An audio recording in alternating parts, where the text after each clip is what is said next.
झारखंड के आप लोगों को मैंने वादा किया था, आमने सामने आकर बातचीत होगी। जब सुबह मैं रांची पहुंचा तो मौसम ज्यादा खराब हो गया, हेलीकॉप्टर उड़ नहीं सकता था। इसलिए मैंने तय किया कि सड़क के रास्ते ही जमशेदपुर जाऊंगा।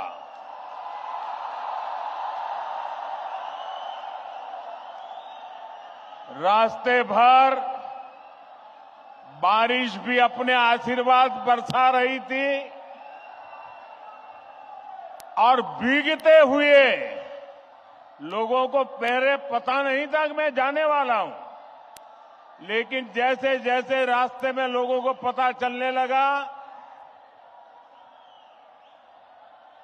भारी बारिश के बीच भी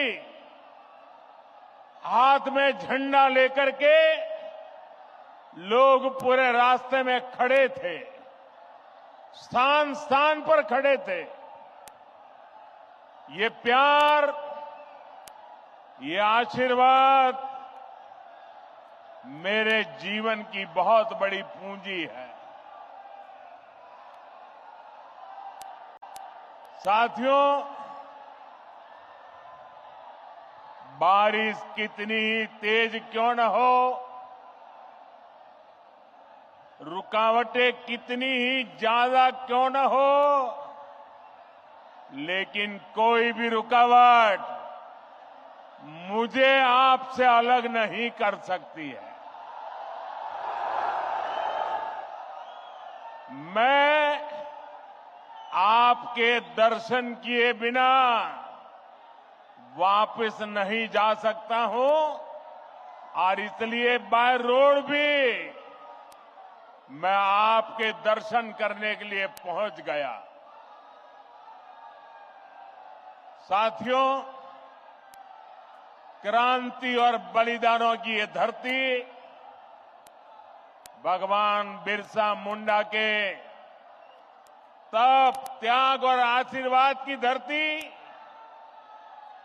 वो धरती जिसने पोटोहो जैसे कोल्हान के महान योद्धा दिए, जिसने जमशेद जी जैसे उद्यमी के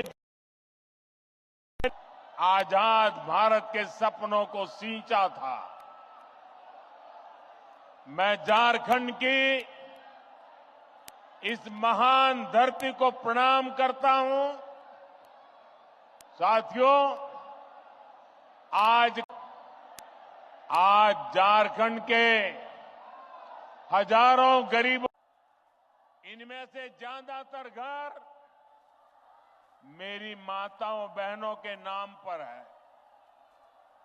कर्मा पूजा के दिन बहनें अपने भाई की लंबी आयु के लिए प्रार्थना करती है। आज आपका ये भाई अपनी बहनों को अपने पक्के घर का उपहार देकर धन्य हो गया है। साथियों, कुछ ही महीने पहले मैं लोकसभा चुनाव के दौरान भी आप सबका आशीर्वाद मांगने झारखंड आया था। आप उस तपती गर्मी में भी मुझे अपना स्नेह देने आए थे। दुनिया ने देखा, एक तरफ सारा विपक्ष मोदी को हराने के लिए बेचैन, पूरी जमात बड़े बड़े षड्यंत्र, बड़ी बड़ी साजिशें, झूठ फैलाने की इतनी बड़ी मशीनरी इतना बड़ा अफवाह का तंत्र, देश को बांटने और तोड़ने वाली ताकतें, लेकिन आपका आशीर्वाद उन सब पर भारी पड़ा। मैं आपके इस प्यार के लिए, आपके आशीर्वाद के लिए भी आपका धन्यवाद करता हूं। मैं झारखंड के 3 सबसे बड़े दुश्मन हैं। ये झारखंड के दुश्मनों को झारखंड के लोग जितना जल्दी पहचानेंगे, उतना झारखंड का भाग्य सुनिश्चित होगा। झारखंड के ये 3 दुश्मन हैं, जेएमएम, आरजेडी और कांग्रेस। झारखंड के निर्माण का बदला आज भी आरजेडी झारखंड से उतारती है और कांग्रेस को तो झारखंड से नफरत है ही। कांग्रेस पार्टी ने इतने दशक तक दिल्ली में बैठकर देश पर राज किया, लेकिन इन्होंने देश के दलित, पिछड़ा और आदिवासी समाज को आगे नहीं बढ़ने दिया। साथियों, ये लोग स्वार्थ और सत्ता में किसी भी हद तक जा सकते हैं। आप देखिए, ये जेएमएम वाले, जिन्होंने आदिवासियों के वोट से अपनी राजनीति चमकाई, आज वो किसके साथ खड़े हैं? ये लोग आदिवासियों के जंगल, जमीन पर कब्जा करने वालों के साथ है। इस सच्चाई ये है कि जेएमएम के लोग बांग्लादेशी और रोहिंग्या घुसपैठियों के साथ खड़े हैं। ये घुसपैठिए और कट्टरपंथी जेएमएम को भी अपने कब्जे में लेते जा रहे हैं।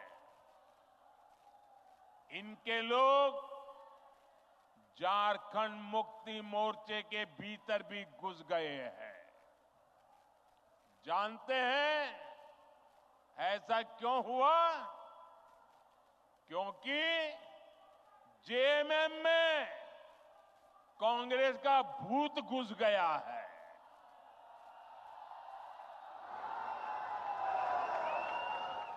जब किसी पार्टी में कांग्रेस का भूत घुस जाता है, तो तुष्टीकरण ही उस दल का इकलौता एजेंडा बन जाता है। इसके लिए सबसे पहले ये लोग दलित, आदिवासी और पिछड़ा समाज के हितों की बलि चढ़ाते हैं। यही हाल जेएमएम का भी हो रहा है। इसलिए हमें एक बात साफ साफ समझनी होगी, जेएमएम और कांग्रेस जैसे दलों को आपका वोट नहीं चाहिए। ये दल मजहब के नाम पर अपना वोट बैंक बनाना चाहते हैं। यही समय है, हमें इस खतरे को यहीं पर रोकना होगा। इसके लिए झारखंड के हर एक नागरिक को एकजुट होना होगा, भाजपा को मजबूत करना होगा। साथियों, सरकार के 5 5 साल का कार्यकाल इसका सबूत है। वोट लेने के लिए लोग आदिवासियों के नाम पर राजनीति करते हैं, लेकिन जेएमएम के लिए आदिवासी समाज का सम्मान नहीं, अपना सियासी फायदा सबसे ऊपर है। आज झारखंड का गरीब आदिवासी पूछ रहा है, क्या चंपई सोरेन जी आदिवासी नहीं थे क्या?